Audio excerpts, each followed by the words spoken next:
Bonjour à tous, je vous propose d'aller à la rencontre de l'Église catholique au Sénégal, pays de la teranga, de l'hospitalité.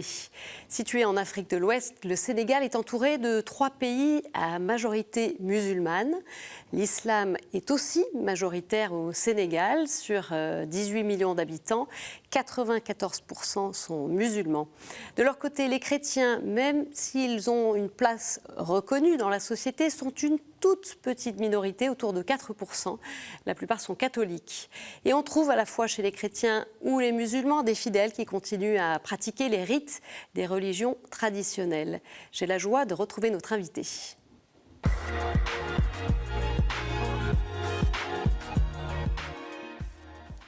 Sœur Anne-Béatrice Faye, bonjour. Bonjour. Merci beaucoup d'être avec nous.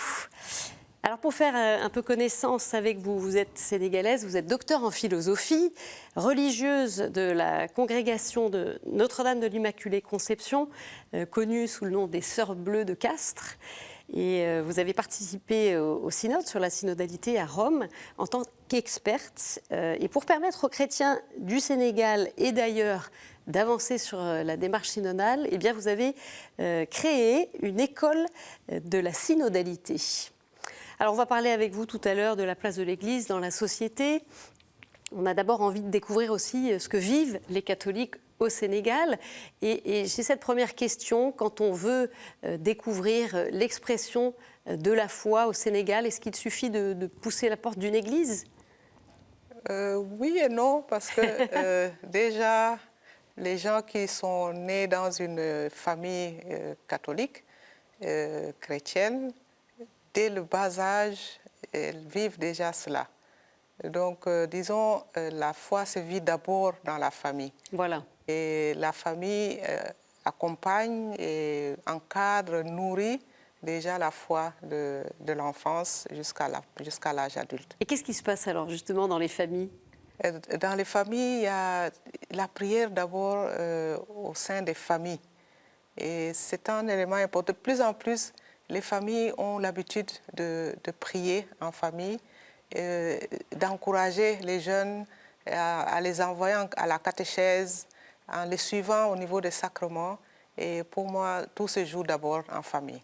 Et la famille est très, très importante comme foyer où naît et grandit la foi. Et donc, il y a aussi la vie des paroisses alors ? Les paroisses. Alors, petit à petit, les parents fréquentant telle ou telle paroisse, forcément, apportent avec eux les enfants. Et ce qui se passe, c'est que l'enfant facilement va s'engager dans un mouvement d'action catholique. Les petits vont au CVAV. Qu'est-ce que c'est le CVAV ? Les cœurs vaillants, âmes vaillantes, ça existe encore comme action catholique, les cœurs vaillants et les âmes vaillantes. Donc, c'est le mouvement pour les enfants.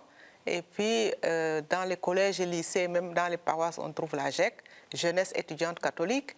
Et ensuite, il y a la JOC pour les ouvriers, les jeunesses ouvrières catholiques, la oui. GAC aussi. Oui. Et plus tard, enfin, les grands se retrouvent dans les mouvements comme les Légions de Marie pour les femmes catholiques, qui est un mouvement très, très important au niveau du Sénégal. Et évidemment, il y a aussi l'engagement au niveau des communautés de base. Et là, c'est important oui. que dans chaque quartier, chaque église a vraiment la communauté de base qui nourrit les fidèles, où c'est un lieu d'échange, de prière et de partage de vie. Et vous parliez de l'importance de ces communautés de base. Il y a une caractéristique aussi au Sénégal, c'est que l'engagement est fort. Quel est le profil d'un catholique qui s'engage au Sénégal ? Le profil, c'est d'abord, classiquement, le catholique s'engage dans les mouvements d'action catholique. C'est l'engagement classique. Et ensuite, c'est là où on apprend à ce que c'est que l'engagement, le service. Et plus tard, ça sert aussi dans l'engagement professionnel. Parce que souvent, quelqu'un te dira, j'ai fait la GEC et ça m'a appris à prendre mes responsabilités, ça m'a appris à diriger, etc. Donc, la plupart de nos catholiques, en fréquentant ces mouvements d'action catholique, apprennent ce que c'est que le service et ce que c'est que l'engagement dans la société. Et la particularité des jeunes, par exemple, c'est qu'il y a une prise de conscience de leur rôle à jouer nouvelle, au niveau...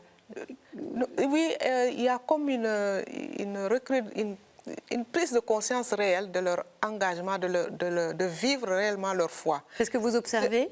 C'est ce que j'observe, et par la créativité.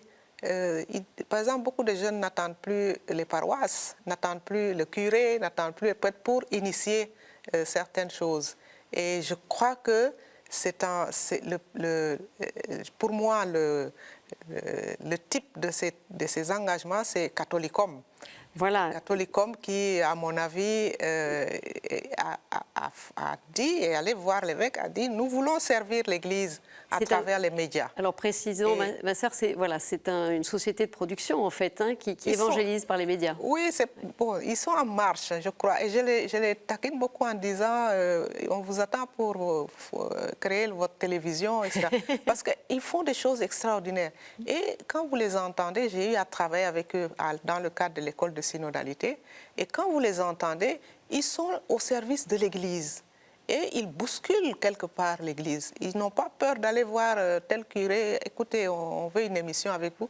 Et le carême dernier, ils ont fait Théo le paroissien pour expliquer justement aux chrétiens ce que c'est que le carême. On va justement regarder un clip de Catholicum, hein, qui nous montre cette série TV dont vous parlez, qui est diffusée pendant le carême. Convertis-toi et crois à l'Évangile. Crée en moi un cœur pur, purifie-moi, purifie-moi. Crée en moi un cœur pur, que je puisse t'adorer. Sœur Anne-Béatrice Faye, quel lien les jeunes catholiques au Sénégal ont-ils avec l'Église? Vous disiez, ils n'ont pas peur, ils vont aller voir les prêtres, ils n'attendent pas qu'on vienne les chercher, c'est ça? C'est ça. Et ils bousculent. Ce que je disais, la prise de conscience de leur rôle dans l'Église, justement. Et je voulais préciser une chose, c'est que Catholicum travaille avec des jeunes musulmans. Et c'est extraordinaire quand vous les rencontrez. Ils sont conscients qu'ils travaillent à des questions de religion catholique, mais ils sont en plein dedans pour accompagner, pour donner une touche un peu de ce qui les caractérise. Et je disais que ces jeunes n'attendent plus l'autorisation de qui que ce soit, et ils sont ils sont conscients de leur rôle de témoin et d'évangélisation. Et c'est dans ce sens que je dis que leur place est fondamentale aujourd'hui dans l'Église catholique au Sénégal. Ils n'ont pas peur du numérique aujourd'hui, et ils interpellent beaucoup l'Église dans ce sens-là. Parce que, comme disait quelqu'un, nous avons la technique, mais nous n'avons pas souvent le contenu. Donc le défi pour l'Église aujourd'hui, c'est de les prendre en charge dans la formation. La formation, c'est une vraie question aussi qui a émergé, ma sœur, durant le synode, et notamment au moment de la phase de consultation, ce besoin qu'ont exprimé les chrétiens du Sénégal d'être formés. Quel est l'enjeu? L'Église prend en considération ce volet-là, est très consciente de ce volet. Et chaque année, dans chaque église, dans chaque diocèse, il y a une structure qui prend en charge la formation. Mais ça ne suffit pas aujourd'hui, si les chrétiens ont exprimé ce besoin, c'est qu'il reste beaucoup de choses à faire? Il reste à faire, c'est-à-dire de plus en plus, je crois que c'est pour faire face aux défis dont ils sont confrontés, ils ont besoin de formation pour asseoir leur foi et pouvoir, par exemple, être en dialogue avec l'autre. Moi, je vois la question de l'œcuménisme. La question de l'œcuménisme, les gens ont besoin d'une formation solide pour aller à la rencontre de l'autre. La question du dialogue interreligieux. Je pense qu'il faut être à l'aise, il faut connaître sa propre religion pour pouvoir aller en dialogue avec les autres. Et c'est dans ce sens que parfois des questions bousculent, les questions de la société, beaucoup écartelés quelquefois par rapport à telle ou telle croyance, à telle ou telle chose qu'ils entendent. Je pense qu'ils ont besoin d'une assurance en étant formés dans tel ou tel domaine, la doctrine sociale de l'Église, les sacrements, approfondir. On sent, et ce n'est pas seulement les jeunes ni les catholiques, hein, il y a beaucoup de polarités dans l'Église qui viennent bousculer la foi quelquefois. On se demande, il y a une confusion, cela relève de la foi ou de la pastorale. Et donc je pense que les gens ont besoin de cette formation pour pouvoir évoluer tranquillement et vivre leur foi. La formation, aussi. Alors c'est un sujet que vous connaissez bien puisque vous avez créé l'école de la synodalité après le synode, justement, pour qu'il y ait une réflexion sur cette démarche synodale qui se passe sur le terrain. Et je précise d'ailleurs que vous étiez, ma sœur, la seule personne sénégalaise au synode. Hein, donc ça vous donne une vue aussi bien précise des réalités ecclésiales chez vous.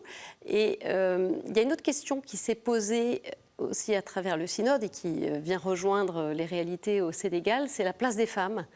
Et dites-nous, voilà, comment l'Église au Sénégal peut les encourager à prendre pleinement leur place, à la fois dans l'Église et dans la société? Oui, actuellement, par exemple, au Sénégal, les femmes catholiques, c'est un mouvement qui a été lancé, il y en a qui fêtent leurs 50 ans, leurs 40 ans, leurs 30 ans. Donc, il y a l'Association nationale des femmes catholiques au niveau du Sénégal et dans chaque diocèse, il y a l'Association des femmes catholiques. C'est très organisé en fait. Très organisé et je suis en admiration devant cette capacité d'organisation. Nous avons notre sœur Anne-Michel, avec qui je vis en communauté, qui est conseillère des femmes catholiques au niveau national. Mais actuellement, par exemple, elle va de diocèse en diocèse pour participer au jubilé de la naissance des femmes catholiques dans tel ou tel diocèse. Et ça fait un dynamisme. Et, la naissance des femmes, c'est-à-dire? C'est-à-dire à quel moment, en quelle année, l'association a été créée comme structure organisée. Mais, et c'est ça qui fédère les femmes catholiques, tant au niveau des diocèses, au niveau même des paroisses, qu'au niveau, au niveau national.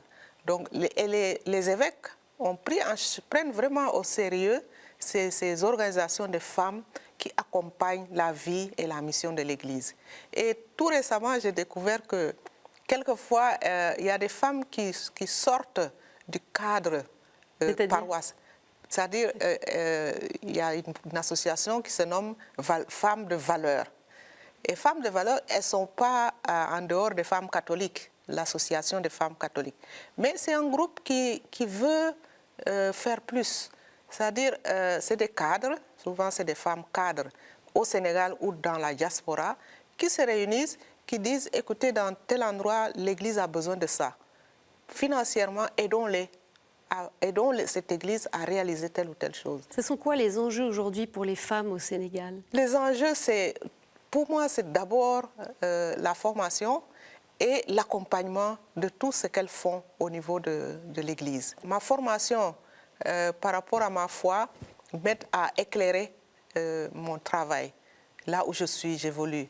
Et ce que je fais, là où j'évolue, nourrit aussi ma foi, parce que ça permet de s'engager et d'être au clair par rapport à sa foi. Sinon, ce qui se passe, et je pense que peut-être qu'on va en parler, on constate que beaucoup de jeunes sont happés par les mouvements religieux, les églises de réveil, les églises de maison, qui se développent. Qui se développent énormément au Sénégal. C'est un défi. Et comment l'Église, justement, l'Église catholique, comment est-ce qu'elle affronte ce défi? Pour le moment, ce que je sens, on est envahi. Voilà, on est comme surprise de voir la multiplication de ces églises. L'Église n'y fait pas face, l'Église catholique? Si, elle fait face, mais quand j'entends les prêtres parler de ce phénomène, parce que c'est un phénomène, on ne comprend pas ce qui se passe on est étonné de voir que nos chrétiens les fréquentent, en même temps ils continuent à fréquenter l'église. Donc il y a comme des chrétiens écartelés entre deux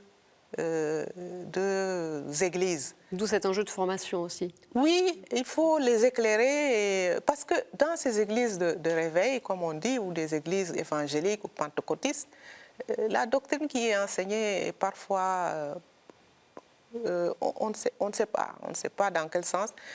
Ce que je dis, c'est que, qu'on le veuille ou non, c'est des églises qui prônent la prospérité. Et donc, du coup, le côté matériel, ils influencent beaucoup et elles attirent beaucoup par le matériel. Et quand des jeunes qui sont au chômage, des jeunes qui cherchent du travail, des jeunes ou des femmes ou des familles qui n'ont pas, vous êtes attirés par ce qu'on vous offre, forcément, vous êtes tentés de les rejoindre. Il y a environ 350 églises évangéliques dans le pays. C'est beaucoup. Mais l'Église, c'est un défi. Hein. L'Église s'interroge, que faire face à cela? Et je crois que l'Église prend conscience qu'il faut développer davantage l'écoute. Il faut écouter les gens. Les gens ont besoin d'être écoutés à tous les niveaux. Les gens ont besoin d'être accueillis. Les gens ont besoin d'être éclairés dans leur foi. Mais ça n'empêche pas que l'Église catholique tienne sa place normale, mais il y a ce problème-là dont tout le monde est conscient de ce phénomène-là. Une question, ma sœur, sur la place des chrétiens, de l'Église catholique dans le pays. Le Sénégal est connu pour sa bonne coexistence entre chrétiens et musulmans, mais il n'échappe pas, comme les autres pays de la région, à des tendances radicales. Face à cela, comment y répondre, voilà? Oui, on parle souvent de l'exception sénégalaise. C'est toujours le cas? Oui, c'est toujours le cas. Parce que cette coexistence entre chrétiens et musulmans a des bases. Et la base, c'est les familles. Dans chaque famille, vous avez un membre musulman, un membre chrétien. Vous avez un cousin, une cousine, une tante, un oncle. Et du coup, ça crée la base, c'est d'abord les liens familiaux que l'on retrouve au niveau des deux croyances. Non? Je vous donne un exemple. Quand il y a les fêtes catholiques, le vendredi saint, il y a un plat que les catholiques font et qui est partagé, c'est la tradition. Les musulmans s'attendent à manger le ngala, c'est le plat, le vendredi saint. Et les catholiques prennent soin de préparer, de partager. Et c'est ça qui crée les liens entre chrétiens et musulmans. Le jour de la Tabaski, la fête du mouton, comme on dit, les catholiques aussi ont droit à cela. Et ce qui est extraordinaire, catholiques et musulmans peuvent, quand il y a des cérémonies, que les catholiques sont occupés, les musulmans viennent, les femmes viennent préparer. Voilà. Donc c'est ça, pour moi, qui fait l'exception sénégalaise. Même s'il faut, j'imagine, l'entretenir. Oui, il faut constamment l'entretenir parce que, comme vous dites, la radicalité est en train aussi de s'infiltrer de part et d'autre. Hein.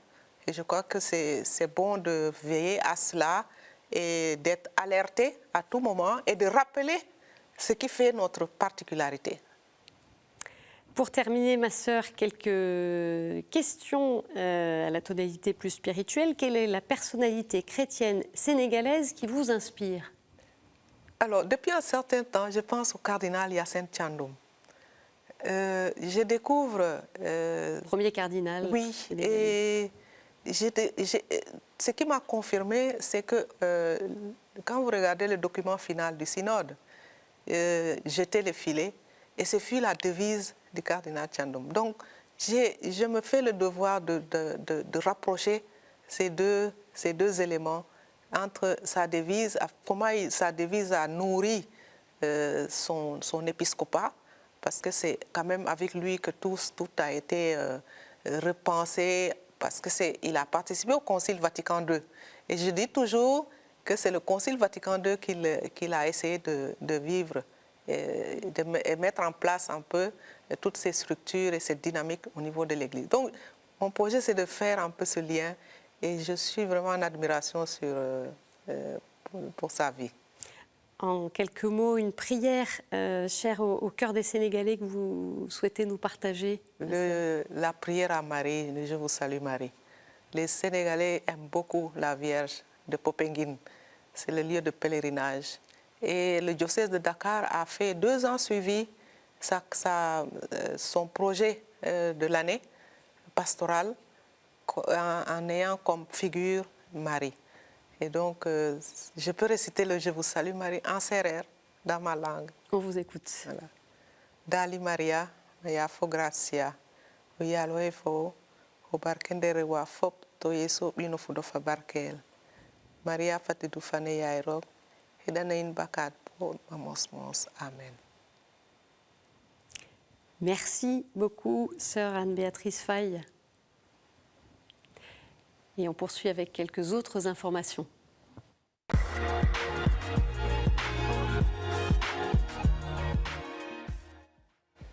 En Syrie, les chrétiens entre inquiétude et espérance pour l'avenir. Alors que l'incertitude demeure après la chute le 8 décembre du régime de Bachar al-Assad, le pape François, à la fin de l'audience générale mercredi, a prié pour que le peuple syrien puisse vivre en paix et en sécurité sur sa terre bien-aimée. Sur place, le 9 décembre, les évêques, prêtres et religieux d'Alep ont rencontré pour la 2e fois les groupes islamistes qui ont pris le pouvoir, rapporte l'agence Fides. Une rencontre qui a rassuré Monseigneur Odo, évêque chaldéen d'Alep. Ces forces ne manifestent aucune volonté d'imposer des changements dans la vie des communautés ecclésiales. Au contraire, souligne-t-il, elles essaient de donner confiance en se montrant respectueuses de nos traditions et de nos prières. Selon Monseigneur Odo, les représentants chrétiens ont aussi reçu l'assurance qu'il n'y aurait aucun changement dans le règlement des écoles chrétiennes où les garçons et les filles étudient ensemble dans des classes mixtes. Une messe de funérailles pour les victimes des inondations en Espagne a été célébrée ce lundi en la cathédrale de Valence. Plusieurs centaines de familles, les maires des villes touchées ainsi que la reine et le roi d'Espagne y ont assisté. Face à la douleur, nous ne pouvons rester indifférents. L'Église continuera à accompagner et à aider aussi longtemps que nécessaire, a souligné l'archevêque de Valence, Monseigneur Enrique Benavent, qui présidait cette messe. Les pluies torrentielles survenues fin octobre dans le sud-est de l'Espagne ont fait environ 230 victimes. Toujours en la cathédrale de Valence, une messe d'action de grâce pour les volontaires sera célébrée jeudi 19 décembre. Et le soir même, Église du Monde portera sur l'Espagne. Et ce jeudi 12 décembre, l'Église fête Notre-Dame de Guadeloupe, sainte patronne des Amériques, avec une dévotion particulière au Mexique, où se trouve le sanctuaire Notre-Dame de Guadeloupe, consacré à la Vierge de Guadeloupe, qui est apparue en 1531 à un jeune berger aztèque. C'est le 2e lieu de pèlerinage catholique au monde après le Vatican.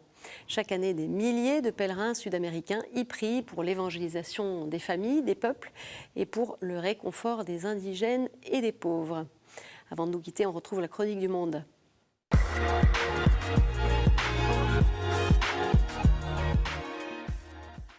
Et nous avons des nouvelles d'Annabella Labèche, laïque catholique à Port-Louis, à l'île Maurice. Bonsoir et ravi de vous retrouver.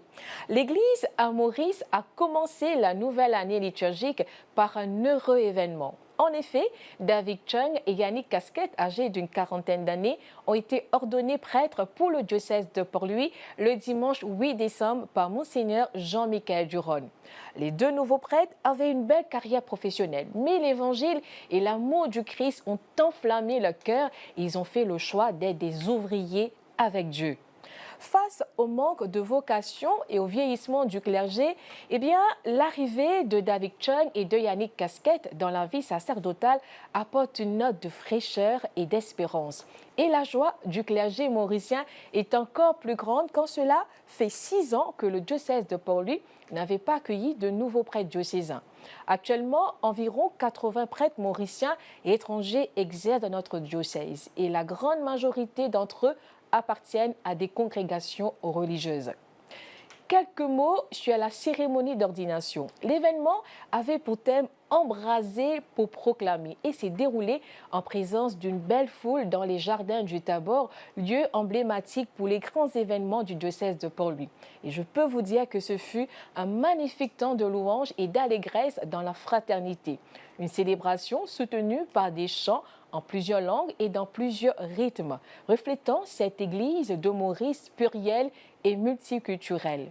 Dans son homélie, Monseigneur Duron a prévenu David Chung et Yannick Casquette des risques d'embûches et de ravins dans la vie sacerdotale et qui doivent davantage se laisser embraser par l'amour du Christ pour avancer.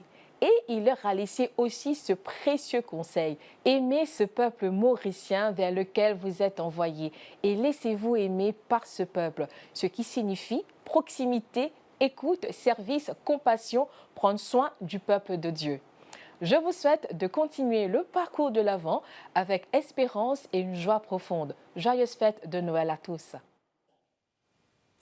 Merci, voilà, c'est la fin de cette édition. Vous pouvez la retrouver sur notre site et nos réseaux sociaux. Je vous souhaite une très bonne soirée et je vous dis à jeudi prochain. Au revoir.